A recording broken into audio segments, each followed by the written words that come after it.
आखिर वोल्डेमॉर्ट को ये क्यों रियलाइज नहीं हुआ कि हैरी उसका होक्रक्स है, जबकि order of the Phoenix movie में उसे ये एहसास होता है कि उसके और हैरी के माइंड के बीच एक कनेक्शन है। उसी का इस्तेमाल करके वो हैरी को ये दिखाता है कि सीरियस खतरे में है। इनफैक्ट बाद में वो हैरी को पजेस भी करता है, पर फिर भी उसे ये समझ क्यों नहीं आया कि हैरी उसका एक होक्रक्स है। उनके माइंड के बीच जो कनेक्शन है उसकी असली वजह हैरी का होक्रक्स होना है। आज हम इसी सवाल का जवाब जानेंगे कि आखिर वोल्डेमॉर्ट ये क्यों नहीं समझ पाया कि हैरी उसका एक होक्रक्स है। इसलिए वीडियो को एंड तक जरूर देखना।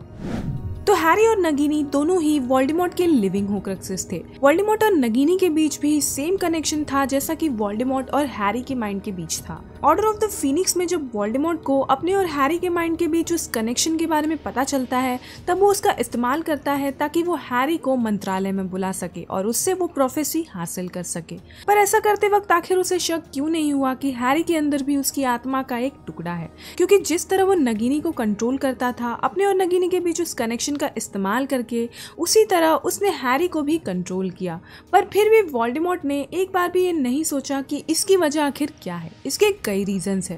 पहले तो हैरी और नगीनी भले ही वोल्डेमॉर्ट के लिविंग होक्रक्सेस थे, पर दोनों में एक बहुत बड़ा फर्क था। नगीनी वोल्डेमॉर्ट की होक्रक्स थी, पर हैरी एक स्यूडो होक्रक्स था। हैरी वो होक्रक्स था जिसे वोल्डेमॉर्ट ने कभी भी प्लान करके खुद से नहीं बनाया था। एक होक्रक्स को इंटेंशनली बनाया जाता है। इस प्रोसेस में न सिर्फ आत्मा के टुकड़े करके उन्हें किसी ऑब्जेक्ट में छिपाया जाता है, बल्कि उस ऑब्जेक्ट पर कई प्रोटेक्टिव एन्चेंटमेंट्स का इस्तेमाल किया जाता है। और नगीनी भी वोल्डेमॉर्ट की वो होक्रक्स थी जिसे वोल्डेमॉर्ट ने इंटेंशनली बनाया था, सारे प्रोटेक्टिव एन्चेंटमेंट्स के साथ। पर हैरी वो होक्रक्स था जिसे उसने कभी भी प्लान नहीं किया था और ना ही उसने खुद से उसे बनाया था। वो तो उसकी आत्मा इतनी अनस्टेबल हो गई थी कि जब उसने 1 साल के हैरी पर किलिंग कर्स मारा, तब वो किलिंग कर्स बैकफायर हो गया और इसी दौरान वोल्डेमॉर्ट की आत्मा का एक टुकड़ा हैरी से जुड़ गया। इसके अलावा हैरी पर कोई भी प्रोटेक्टिव चार्म्स का यूज नहीं किया गया था, जो कि बाकी होक्रक्सेस पर किया गया था। इसीलिए हैरी एक स्यूडो होक्रक्स था। गाइस, आगे बढ़ने से पहले मेरे पास आपके लिए एक बहुत ही इंपॉर्टेंट न्यूज है। अगर आप Amazon, फ्लिपकार्ट, मिंत्रा, अजियो या फिर और भी कई बड़े बड़े ब्रांड से शॉपिंग करते हो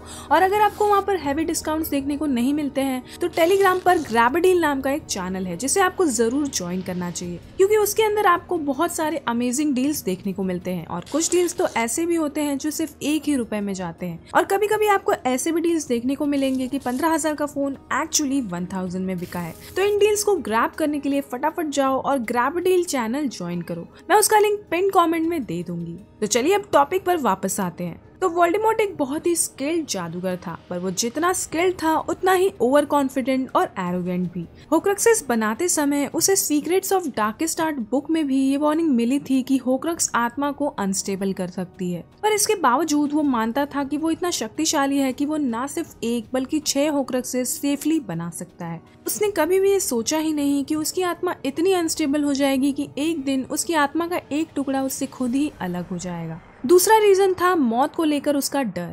वो मौत से इतना डरता था कि उसने कभी भी उन खराब कॉन्सिक्वेंसेस के बारे में नहीं सोचा जो कि उसे कंसिडर करना चाहिए था। वोल्डेमॉर्ट हर तरह के जादू में माहिर तो था, पर वो फिर भी सब कुछ नहीं जानता था। वोल्डेमॉर्ट कई चीजों को नजरअंदाज कर देता था, जो भी चीजें उसे समझ में नहीं आती थी, जैसे कि प्यार की ताकत। जब मिनिस्ट्री में वोल्डेमॉर्ट हैरी को पजेस करता है, तब हैरी सीरियस की मौत को लेकर काफी दुखी होता है, और जैसे ही उस पल वो सीरियस के बारे में सोचता है, तब हैरी का सीरियस के लिए जो प्यार था, उस इमोशन को वोल्डेमॉर्ट बर्दाश्त ही नहीं कर पाता है और उसे हैरी का शरीर तुरंत ही छोड़ना पड़ता है। इसी वजह से वोल्डेमॉर्ट ने इसके बाद कभी भी अपने और हैरी के बीच उस कनेक्शन का इस्तेमाल नहीं किया। बात करें वोल्डेमॉर्ट को हैरी पर शक क्यों नहीं हुआ, तो इसका जवाब जेके रोलिंग ने एक इंटरव्यू में दिया था। रोलिंग के मुताबिक जब वोल्डेमॉर्ट को अपने और हैरी के माइंड्स के बीच उस कनेक्शन के बारे में पता चला, तब वोल्डेमॉर्ट उस कनेक्शन को समझ ही नहीं पाया और उसे ये रियलाइज ही नहीं हुआ कि हैरी के अंदर उसकी आत्मा का टुकड़ा है। उसे ये समझ ही नहीं आया कि उनके माइंड्स के बीच कनेक्शन क्यों है।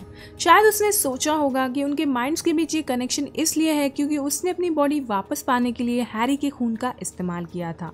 शायद इसलिए वो दोनों कनेक्टेड है। वोल्डेमॉर्ट बस हैरी को किसी भी तरह मारना चाहता था, वो भी जल्द से जल्द।